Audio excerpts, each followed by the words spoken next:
kú dédé àsìkò gbogbo bí tẹ́ ti ń gbọ́ mi lé lóko tàbí lẹ́yìn òde, ẹ jẹ́ kí a gbàdúrà. Bàbá ayérayé, àdúpẹ́ aṣẹ́yìn lọ́ba fún àánú àti oore ọ̀fẹ́ tí kò wọ́pọ̀ tí ẹ̀yin Olúwa fi dá wa sí o.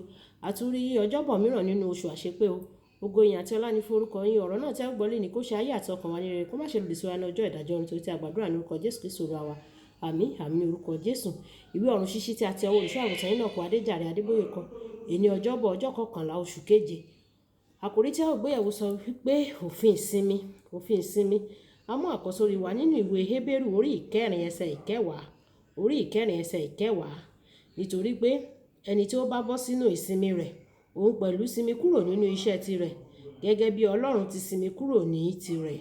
Nígbà tí a mú Bíbélì kíkà wa nínú ìwé Ẹ́kísódù orí 20 ẹsẹ̀ ìkẹsàn dé ìkejìlá. Ẹ́kísódù orí 20 ẹsẹ̀ ìkẹsàn dé ìkejìlá, tí ó kà báyìí pé ọjọ́ 6 ni ìwọ yóò fi ṣiṣẹ́, tí ìwọ yóò sì ṣe iṣẹ́ rẹ gbogbo. Ṣùgbọ́n ọjọ́ keje ni ọjọ́ ìsinmi Olúwa Ọlọ́run rẹ. Nínú rẹ̀ ìwọ kò gbọdọ̀ ṣe iṣẹ́kíṣẹ́ kan, ìwọ àti ọmọ rẹ ọkùnrin o, àti ọmọ rẹ obìnrin, ọmọ ọ̀dọ̀ rẹ ọkùnrin àti ọmọ ọ̀dọ̀ rẹ obìnrin, àti ohun ọ̀sìn rẹ, àti àlejò rẹ tí ń bẹ nínú ibodè rẹ. Nítorí ní ìjọ́ 6 ni Olúwa dá ọ̀run ayé, òkun àti ohun gbogbo tí ń bẹ nínú wọn. Ó sì sinmi ní ìjọ́ keje. Nítorí náà ni Olúwa ṣe bù sí ìjọ́ keje, ó sì yà á sí mímọ́. Kí Olúwa kó bùkún kíkà àti bíbọ̀ rẹ̀ wáyé. Ẹ tẹ́tí bẹ̀rẹ̀ jẹ́ láti gbọ́ ohun tí olùṣọ́ àgùntàn yín náà kọ Adéjàre Adébóyè ní fún wa ní èní ọjọ́bọ̀. Lẹ́yìn ìṣẹ̀dá, Ọlọ́run sinmi ní ọjọ́ keje. Ìwé Genesis orí ìkejì ẹsẹ̀ ìkejì. Báwo ni ó ṣe jẹ́ pé Ọlọ́run alágbára ó nílò láti sinmi?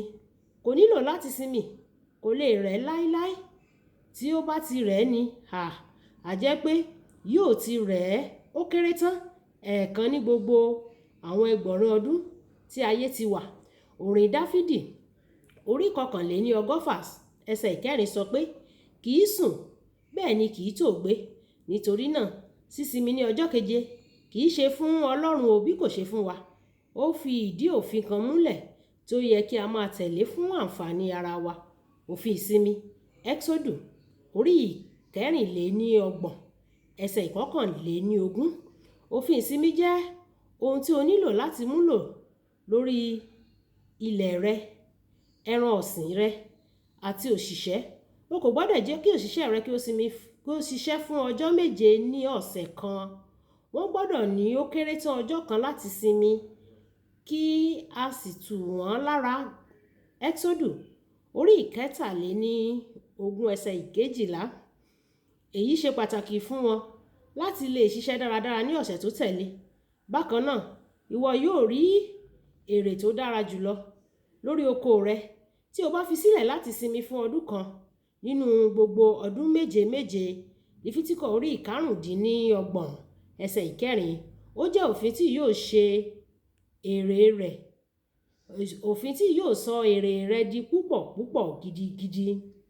Tí o bá rò pé ṣíṣiṣẹ́ fún ọjọ́ 7 yóò mú èrè púpọ̀ sí wá fún ọ ju ṣíṣiṣẹ́ fún ọjọ́ 6 lọ ní ọ̀sọ̀ọ̀sẹ̀, ó parọ́ ni o. Ilé oúnjẹ kan wà ní ìlú Amẹ́ríkà tí ó máa ń ṣiṣẹ́ fún ọjọ́ 6 péré, tí yóò wà ní títìpa ní ọjọ́ àìkú. Ilé oúnjẹ náà jẹ́ ọ̀kan lára àwọn ilé oúnjẹ tó dàgbà jù ní gbogbo àgbáyé pátápátá. Sísinmi fún ọjọ́ kan ní ọ̀sẹ̀ máa ń mú ìtẹ̀síwájú bá èrè rẹ gidigidi, lòdì sí ṣíṣe fún ọjọ́ 7 lọ́sẹ̀.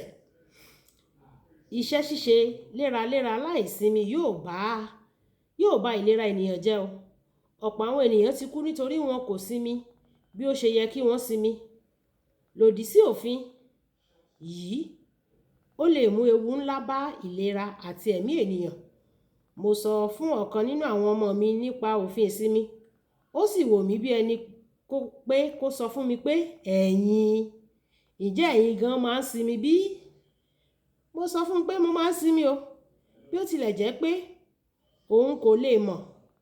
Mi ò lè ṣe dáradára tó báyìí tí mi kò bá sinmi. Kódà àwọn àsìkò kan wà nínú ọdún nígbà tí mi kì í lọ sí ibì kankan rárá. Màá kàn wà ní ibi tó dákẹ́ jẹ́jẹ́ láti sinmi. Ara mi kò ní wúlò fún Ọlọ́run mọ́ tí mo bá bà á jẹ́ nítorí mo ní ìtara fún iṣẹ́ ìránṣẹ́ ju kí n pa òfin ìsinmi lọ, kí n pa wọ́n lọ. Kókó ọ̀rọ̀: ṣiṣẹ́ kárakára ṣùgbọ́n rí dájú pé o wá ààyè láti sinmi kí o má bàa ṣe ara rẹ léṣe. Àsìkò tó yẹ ká ṣiṣẹ́, ẹ jẹ́ ká ṣiṣẹ́, ṣùgbọ́n àsìkò tó yẹ ká sinmi, ẹ jẹ́ kí a sinmi. Ọlọ́run yóò fún wa ní ìsinmi ní orúkọ Jésù. Àmín. Olúbùkọ́lá Ayako ní orúkọ mi. Ẹ máa bá mi like, ẹ máa comment nípa ẹ̀, kẹ̀dẹ̀ máa bá mi share fáwọn ènìyàn kí wọ́n lè jẹ àǹfààní ọ̀run ṣíṣí Yorùbá. Ìpàdé wa bí oyin. Ó dàbọ̀.